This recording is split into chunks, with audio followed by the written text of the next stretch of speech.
അജപാലകൻ ഇന്ന് ജൂൺ മാസം 4-ാം തീയതി വ്യാഴാഴ്ച വിശുദ്ധ കുർബാനയിലെ വായന മത്തായിയുടെ സുവിശേഷം 26-ാമത്തെ അധ്യായത്തിൽ 26 അവർ ഭക്ഷിച്ചു കൊണ്ടിരിക്കുമ്പോൾ യേശു അപ്പമെടുത്ത് ആശീർവദിച്ച് മുറിച്ച് ശിഷ്യന്മാർക്ക് കൊടുത്തുകൊണ്ട് അരുളി ചെയ്തു, വാങ്ങി ഭക്ഷിക്കുവിൻ, ഇതെൻ്റെ ശരീരമാണ്.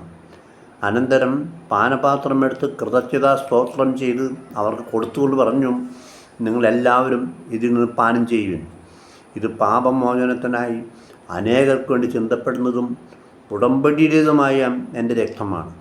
ഞാൻ നിങ്ങളോട് പറയുന്നു, എൻ്റെ പിതാവിൻ്റെ രാജ്യത്തിൽ നിങ്ങളോടൊത്ത് നവമായി ഇത് പാനം ചെയ്യുന്ന ദിവസം വരെ മുന്തിരിയുടെ ഈ ഫലത്തിൽ നിന്ന് ഞാൻ വീണ്ടും കുടിക്കുകയില്ല. സ്തോത്രഗീതം ആലപിച്ച ശേഷം അവൻ ഒലിവ് മലയിലേക്ക് പോയി. നമ്മുടെ കർത്താവായ മിശിഹായ്ക്ക് സ്തുതി. സ്നേഹം നിറഞ്ഞവരെ, ഇന്നത്തെ സുവിശേഷ സന്ദേശം വിശുദ്ധ കുർബാനയുടെ സ്ഥാപനമാണ്. ഞാനൊരിക്കൽ ഒരു ബാർബറുടെ ഭവനം സന്ദർശിച്ചു. സ്വന്തം പിതാവിൻ്റെ മരണത്തിൽ അതീവ ദുഃഖിതനായിരുന്ന അദ്ദേഹം ഉമ്മറത്ത് ചുമരിൽ സ്ഥാപിച്ച ചെറിയൊരു സ്മാരകം എൻ്റെ ശ്രദ്ധയെ വശീകരിച്ചു. ഉപയോഗിച്ച് തീരാറായ സ്പോഞ്ചിൻ്റെ 2 വള്ളിച്ചെരുപ്പുകൾ ഫ്രെയിം ചെയ്ത് ചുമരിൽ സ്ഥാപിച്ചതാണ് സ്മാരകം. വെളുത്ത കോട്ടിങ്ങുള്ള നീല ചെരുപ്പുകളാണവ. കാൽവിരലുകളുടെയും ഉപ്പുറ്റിയുടെയും അടയാളങ്ങൾ തെളിഞ്ഞു കാണാം. എന്താണിത് ചോദിച്ചപ്പോൾ ലഭിച്ച മറുപടി വളരെ ശ്രദ്ധയായിരുന്നു. എനിക്ക് മുമ്പേ നടന്നു തീർന്ന അപ്പച്ചൻ്റെ കാൽപാദങ്ങൾ അടയാളമാണിത്. വിശുദ്ധ കുർബാനയുടെ സ്ഥാപന തിരുനാളാണ് ഇന്ന് നമ്മൾ ഓർക്കുക. യേശുവിൻ്റെ പീഡാനുഭവത്തിൻ്റെയും മരണത്തിൻ്റെയും ഉത്ഥാനത്തിൻ്റെയും സ്മാരകമാണ് വിശുദ്ധ കുർബാന. ബാർബറുടെ ചെരുപ്പും വിശുദ്ധ കുർബാന തമ്മിൽ വലിയ വ്യത്യാസമുണ്ട്. വിശുദ്ധ കുർബാന സജീവ സ്മാരകമാണ്. യേശു തന്നെയാണ് വിശുദ്ധ കുർബാനയിലെ ബലി അർപ്പകനും ബലിവസ്തുവും. അപ്പത്തിൻ്റെയും വീഞ്ഞിൻ്റെയും സാദൃശ്യത്തിൽ യേശുവിൻ്റെ ശരീരവും രക്തവും ആത്മാവും ജീവനും ഉൾക്കൊള്ളുന്ന ഒരു കൂദാശയാണ് വിശുദ്ധ കുർബാന. വിശുദ്ധ കുർബാനയിൽ ഇന്ന് സജീവ സാന്നിധ്യമായി യേശു സഭയിൽ ജീവിക്കുന്നു. 5 കാര്യങ്ങളാണ് 2-ാം വത്തിക്കാൻ സുവർണ്ണദോസ് ഊന്നൽ നൽകുന്നത്. 1. സ്നേഹത്തിൻ്റെ കൂദാശ. കൊരിന്ത്യക്കാർക്കുള്ള 1-ാമത്തെ ലേഖനത്തിൽ 13:8 പൗലോസ്യെ പഠിപ്പിക്കുന്നുണ്ട്, സ്നേഹം ഒരിക്കലും അവസാനിക്കുന്നില്ല എന്ന്. ദൈവത്തിൻ്റെ സ്നേഹം യുഗാവസാനം വരെ തുടർന്നുകൊണ്ടിരിക്കുന്നു വിശുദ്ധ കുർബാനയിലൂടെ. വ്യാകരണത്തിലെ കർത്താവ്, കർമ്മം, ക്രിയ എന്നീ 3 ഘടകങ്ങളിൽ ക്രിയയാണ് സ്നേഹം. ദൈവം നമ്മെ സ്നേഹിച്ചുകൊണ്ടിരിക്കുന്നു.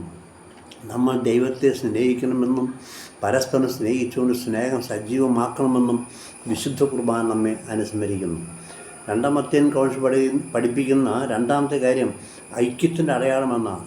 ക്രിസ്തു ശിരസും ശിരസായ യേശുവിൻ്റെ ശരീരത്തിലെ അവയവങ്ങളുമാണ് വിശ്വാസികൾ.